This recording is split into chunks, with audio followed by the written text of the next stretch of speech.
인터넷엔 절검단이라는 단어가 있습니다. 절대로 검색해서는 안 될 검색어라는 의미의 절검단은 기괴하고 불쾌하지만 흥미로운 영상들이 많아서 아이러니하게도 절검단이라는 이름이 무색하게 많은 사람들이 찾아보는 영상들이 많습니다. 오늘 보여드릴 영상 역시 이 절검단에 해당하는 영상으로 위험도는 레벨 2, 다소 불쾌감을 받을 수 있을 정도의 영상인 유리 립스키입니다. 평범하게만 보이는 이 영상과 사진 속의 장면들은 우리가 쉽게 접할 수 있는 스킨스쿠버의 모습입니다. 물고기도 보이고 주변의 다른 다이버들의 모습도 보이는 평화로운 물속의 모습 같아 보이죠. 하지만 이 영상에는 엄청난 비밀이 숨겨져 있는데요. 바로 해당 영상을 촬영한 다이버가 이 영상을 끝으로 사망을 했기 때문입니다. 그러니까 한마디로 이 영상은 다이버가 자신의 사망까지의 모습을 그대로 촬영한 영상이라는 것입니다. 이 영상을 찍은 다이버의 이름은 유리 립스키로 22살의 러시아 출신 프로 다이버였습니다. 그는 블루홀 다이빙을 즐겼는데 여지껏 단 한 번의 사고도 난 적이 없었던 베테랑의 다이버였죠. 그런 그가 사망을 하게 된 곳은 바로 세계 10대 다이빙 포인트로 뽑힐 정도로 그 절경이 아름답고 거대한 다합 블루홀로, 이곳은 이집트 남쪽에 위치한 거대한 블루홀입니다. 깊이 130m에 직경이 60m인 이 다합 블루홀은 흔히 볼 수 없는 희귀한 동식물도 많고 수심 70m쯤에 위치한 아치형 동굴 터널이 매우 아름답다고 하죠. 이곳은 스킨스쿠버를 하는 사람이라면 꼭 가봐야 한다는 유명한 다이빙 스팟으로 다이버들의 성지, 다이버들의 천국이라고 불리는 곳이었습니다. 하지만 이곳 다합 블루홀에게는 다이버들의 천국 말고도 또 하나의 야명이 있었는데요.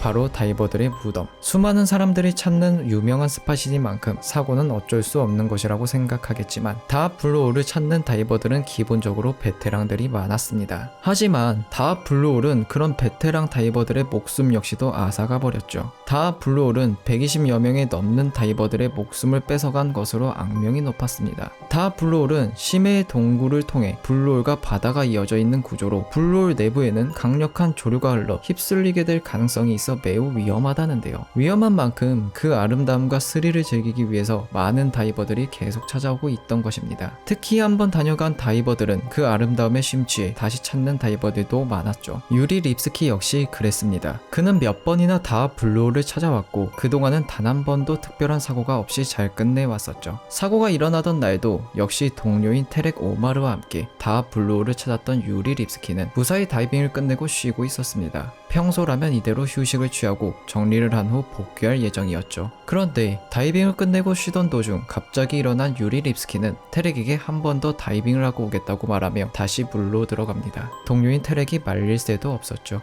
그렇게 시간이 흘렀지만 유리 립스키는 돌아오지 않았습니다. 사태의 심각성을 깨달은 테렉이 블루홀로 들어가서 수색을 시작했지만 유리 립스키의 모습은 보이지 않았고 안타깝게도 다음날 유리 립스키는 싸늘한 시체로 발견됩니다. 발견 당시에 유리 립스키는 온몸을 펼친 채 바닥을 향해 엎드려 있었으며 어떠한 외상도 없이 깨끗한 모습이었죠. 그의 사인은 산소 부족과 질소 중독으로 판명되었습니다. 쉽게 설명해서 질식사를 했다는 것입니다. 동료인 테렉은 그 사실에 대해서 믿을 수 없다는 입장이었습니다. 유리 립스키는 7년 경력의 프로 베테랑 다이버였고 다합 블루홀을 비롯한 많은 곳에서 다이빙을 해왔던 사람입니다. 거기다 그는 스킨스쿠버 강사로도 활동하며 많은 사람들을 지도하고 있었죠. 그런 그가 스킨스쿠버의 가장 기초적인 부분을 무시하고 너무 깊게 들어가서 질소 중독으로 인한 질식사, 이 질식사로 사망을 했다는 사실은 말도 안 되는 것이었습니다. 그리고 그는 평소 유리 립스키가 차고 다니던 수중 카메라를 떠올리게 되죠. 사건 당일에도 유리 립스키가 수중 카메라를 착용하고 다이빙을 했기 때문에 수중 카메라에 담긴 영상이 유리 립스키의 사망 이유를 밝혀줄 것이라고 생각했습니다. 수중 카메라는 역시 립스키가 다이빙한 직후부터 사망 직전까지의 약 8분 동안의 상황이 녹화가 되어 있었는데요. 유리 립스키의 사망 원인을 밝혀줄 것이라고 믿었던 그 영상은 어쩐지 매우 이상했습니다. 처음엔 문제없이 수중 촬영과 다이빙을 준비하던 모습이고 주변엔 동료 다이버들도 많이 보입니다. 그런데 유리 립스키가 천천히 물속을 하강하던 어느 순간 영상에서 헬프라는 소리가 들리고 유리 립스키의 몸이 급속도로 하강을 하기 시작한 것인데요. 사실 영상에서는 잘 느껴지지 않았지만 주변에 부유물이 떠오르는 속도를 보면 물속에서 굉장히 빠른 속도로 하강을 하고 있다는 걸 알 수 있습니다. 유리 립스키는 순식간에 빛조차 들어오지 않는 해저까지 내려가게 되지만 하강하는 속도는 줄지 않았습니다. 그리고 중간중간 무언가 고통스러운 숨소리가 들리기 시작합니다. 유리 립스키는 사고 당시 40m까지만 사용이 가능한 레저용 공기통을 메고 있었는데 해저로 급속도로 하강하면서 공기통의 산소가 부족해지고 있었던 것입니다. 즉 영상 속의 괴로운 숨소리 숨소리는 유리 립스키가 산소 부족으로 인해 낸 고통스러운 신음인 것이죠. 5시 9분 8초경 유리 립스키의 몸이 바닥으로 생각되는 곳에 닿게 되는데요. 그때 유리 립스키가 손목에 달린 심도계를 비춥니다. 지금까지 단 한 번도 심도계를 비추지 않았는데 그는 무언가를 알리려는 듯 심도계를 여러 번 카메라를 향해 비추죠. 그는 대략 90m의 밑에 해저까지 도달한 상태였습니다. 다이빙을 시작한 지 겨우 3분여가 지난 상태에서 수심 120m가 넘는 곳까지 내려갔다는 건데요. 일반적인 상식으로는 이해가 되지 않는 시간이죠. 유리 립스키는 해저에서 움직이는 듯 하더니 곧 모래 위로 쓰러져 몸부림을 치기 시작합니다. 그렇다면 이제 우리가 생각해야 할 것은 단 하나인데요. 유리 립스키는 왜 어째서 그렇게 깊은 해저까지 들어가게 된 것일까요? 7년 경력의 베테랑 다이버이며 스킨스쿠버 강사였던 그가 다이빙의 위험을 몰랐을 리는 없습니다. 특히 레저용 산소통을 가지고 해저까지 들어가는 행동은 절대 하면 안 되는 행동인 걸 알았을 건데요. 동료들과 전문가들은 그가 해저 조류에 휩쓸렸을 것이라고 추측하고 있습니다. 영상 속의 부유물들의 속도를 보았을 때 매우 빠른 속도로 하강하고 있다는 걸 알 수 있는데 이게 바로 유리 립스키가 하강 조류에 휩쓸렸을 가능성을 보여준다는 것이죠. 블루홀의 특성상 해저 조류가 언제 어떻게 생길지 모르기 때문에 갑작스럽게 발생한 해저 조류에 휩쓸린 유리 립스키가 안타깝게도 사고를 당했다는 건데요. 일부의 사람들 사이에서는 유리 립스키가 해저 밑바닥에 도착했을 때 부유물 사이에서 정체를 알 수 없는 무언가가 보였으며 그것에 의해서 유리 립스키가 해저 밑바닥으로 끌려갔을 가능성을 제기하고 있습니다. 그러니까 해저 생물에게 공격을 당했다는 건데요. 이 역시도 확실하지 않은 추측에 불과합니다. 여전히 많은 사람들은 다 블루홀을 찾고 있고 그 아름다움과 위험성에 매료되고 있다고 합니다. 일반적으로 스킨스쿠버 다이빙은 정적이고 사고의 위험이 많이 적은 스포츠라고 알려져 있습니다. 하지만 바다는 우리 생각보다 많이 위험하고 어려운 존재죠. 언제 어떻게 변할지 모르니까요.